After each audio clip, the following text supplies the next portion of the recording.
हाय लोगोफोर खुलुमबाय। गिबियावनो नोंथांमोन बयखौबो सोरजिदा क्रिएटिभिटि चेनेलाव बरायनानै लाग्रोनाय जाबाय। मोनसे बाथ्रानि सोमोन्दै नोंथांमोननि सिगाङाव फोरमायथिनो नाजादों आं जेखौ मिथिदों आरो जानो हागौ नोंथांमोनहाबो बेनि सोमोन्दै मिथिखाबाय आरो आं थाम्बनेइलावबो होनानै दोनखाबाय। जाथाया जादों सासे बिसियानो गावनि हौवा अदेबानि गावनि फिसायखौ मोन 15टा थुख्रा दानस'नानै द्रामाव सोनानै दोनदों। गिलु बालु खास्रि बास्रि साननो हाथावै, सिमाङावबो साननो हाथावै जाय खामानिया इनहिउमेन, जाय खामानिया मोनसे सुबुंथि बा सुबुङा मावनो हाथाव नङा, बे खामानिखौनो सासे आइजोआ मावनायखौ नुनो मोननाय जादों। जाय खामानिया सासे मानसिनि जाथावा आरो बेबो आइजोसो, जाय आइजोखौ जोंनि भारतारि समाजाव लोक्षि होननानै बुंनाय जायो, बा जाय आइजोफोरखौ समाजाव बयनिख्रुइबो गोजौ थाखोआव दोननाय जायो, बेबायदि आइजोआनो दिनै आइजोनि मोनसे दागो फुननायखौ नुनो मोननाय जादों। आरो बेबो ओरैबायदि दागो जाय खामानिखौ हौवाफ्रानो मावथ'वा, अदेबानि सुबुं माहारियानो मावथ'वा, बेबायदि खामानि मावनायखौ नुनो मोननाय जादों। जाथाया जाहैदों उत्तर प्रदेशनि मिरुताव मोनसे। बे जाथाया सौरभ मुंनि सासे फिसायखौनो, जायबा बिसि मुस्कान होननानै बुङो, बिसिखौ मुस्कान होननानै बुंदोंमोन। बे मुस्काना माने गावनि फिसायखौ गावनि गोसथोनाय बिशाल शुक्ला होननाय सासे मुंनि बिशाल, नैबे खानाय गोलावानो, जों नायबानो नुखागोन, बियो बेजों लोगो नांनानै गावनि फिसायखौनो मोन 15टा थुख्रा दानस'दों। दानस'नानै मोनसे द्रामाव सोनानै दोनदों आरो द्रामाव सोनानै दोननानै माने द्रामावनो सिमेन्टजों लागायनानै सोनानै दोनदों, जाहाथे बेनि मोनामनायफ्रा गोजानाव थाङा आरो बेनि डेड बडिखौ नागिरनानै रावबो मोना, बेबायदिनि थाखाय होननानै मिथिनाय जादों। आरो मोनसे फिल्मनि स्ट'रि बायदि नुयो, बा मोनसे जाथावै फिक्सनेल स्ट'रिफोर बायदि बानायनानै लिरनाय स्ट'रिफोर बायदि नुयो। जाथाया मिथिनो मोननाय बायदिब्ला ओरैबायदि जादों जाहैबाय, माने जायबा मुस्कान हिन्जाव सौरभजों हाबा जाबाय। हाबा जानायाबो बारा गोबाव जाखायाखै। दायो हाबा जाखांनानै बिसोरो मोनसे न'आव थाबाय। थानायाव मुस्काना सासे हौवाखौ गोसथोदों, जायखौ बिशाल शुक्ला होननानै मिथिनाय जायो। बे बिशाल शुक्लायाबो फ्राय फैबाय थाखायो जाहैबाय, बिसिनि न'आव फैबाय थाखायो। आरो माब्लाबा आरो बे खोथाखौबो मिथिनाय बायदिब्ला, जायबा सौरभ, बे सौरभआबो माने बिसोरनि मोजां मोनलायनायखौ मोनथिखायो। मोनथिखाब्लाबो मानिया आरो हिनजावा, जेनेब्ला मोनथिखानानै बेबायदि बादा होलायोब्लाबो माने न'आव दुम दाखाल बेबायदिसो दावराव दावसि खालामो हिनजावा। बेबायदिनो सानसेखालि माने गोबाव समनिफ्रायनो प्लेनिं लाखानाय खोमा, जेरैखि जाया सौरभखौ गावसिनि मोजां मोनलायनाय लामानिफ्राय बोथ्रोदनांगौ होननाय बायदि। जेनेबा थांनाय 3 मार्च खालि बिदिनो 1टासो जाबायमोननो, हरनि 1टासोआव मा होनो, जायबा बिसि, सौरभनि बिसि मुस्कान, बे मुस्काना माने मोनसे निसा होबायनो गावनि फिसायखौ। निसा होनानै बेहुस खालामबाय। बेहुस खालामखांनायनि उनाव बियो गावनि गोसथोनायखौ लिंहरबाय। हरनि 1टायावनो गावनि गोसथोनाय हौवा, जायबा बिशाल होननानै बुंदों, बे बिशालखौ लेंहरबाय। लेंहरनानै बिशालनो खोन्थानानै लाबाय, ओरैबायदि खालामबाय, माने बेखौ बुथारनांगौ। पुलिसनि स्टेटमेन्टआव बुंनाय बायदिब्ला आरो बेखौ बुथारनांगौ होननायाव मोनसे देगारजों बिखायाव सुबाय जाहैदों।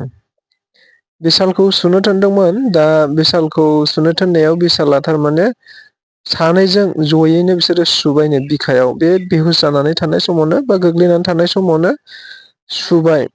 सुनायाबो खेबब्रै सुखादों जाहैदों बिखायाव।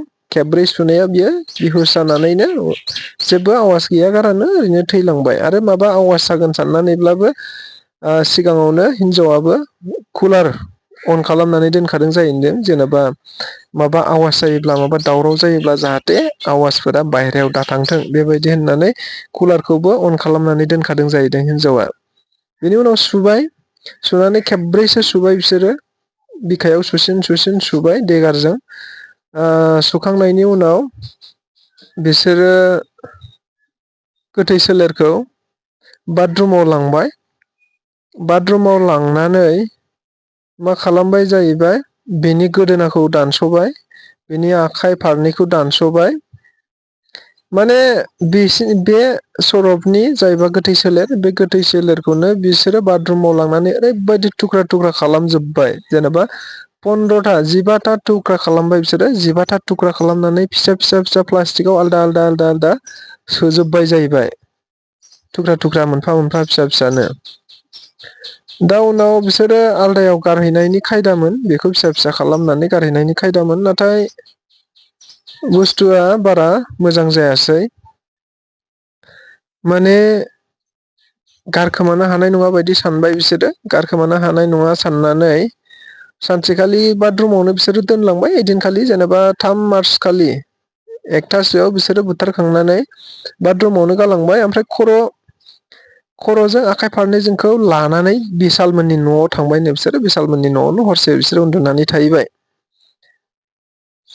उनाव मा सानखो बिशालनिफ्राय अखानायै 4 मार्च खालि बिसोरो मुस्काना फैफिननानै लामायावनो मोनसे मा गोसोखांखो बेबा, जेनेबा बुंनाय बायदिब्ला मोनसे साउथआव मोनसे सिनेमा दङनो, साउथ इण्डियान मुभि मोनसे सिनेमा दङनो, जाय मार्डारारा मा खालामोनो गोथै सोलेरफोरखौ बेबायदिनो सिमेन्टजों लिरथेनानै दोनो जाहैबाय। बेनि आवाज बा बेनि मोनामनाय, बेनि गोथै सोलेरफोरखौ मोनैनि थाखाय मोनसे सिनेमा दङनो। मार्डारारा बेबायदिनो सिमेन्टजों माबानानै दोनो जाहैबाय। बेखौ नुनानै इन्सपायार जादों जाहैबाय। जेनेबा बेबायदि खालामजायो, बिसिनि मेलेमाव बेबायदि फैबाय। दा बेबायदि खालामबाय जाहैबाय। बेनि उनाव 3 थारिख खालिथ' बिसोरो बे न'आव उन्दुआसै। बिशालजों बा गावनि गोसथोनायजों मुस्कानजों बिसोरो थांबाय। थांनानै बिशाल मोननाव बिसोरो हरसे उन्दुहैबाय। हरसे उन्दुनानै अखानायै 4 थारिख खालि मुस्काना फैबाय। मुस्काना फैनायावनो बिसोरबो मा प्लेनिं खालामबाय आरो। मुस्काना फैनायावनो लामायाव मोनसे ड्राम आरो मोनसे सिमेन्ट बस्था लाबोफाबाय जाहैबाय। ड्राम आरो सिमेन्ट बस्था लाबोबाय। ड्राम आरो सिमेन्ट बस्था लाबोनानै बिसोरो सानसेखालि बा 4 थारिख खालि बिसोरो फैनानै मा खालामबायनो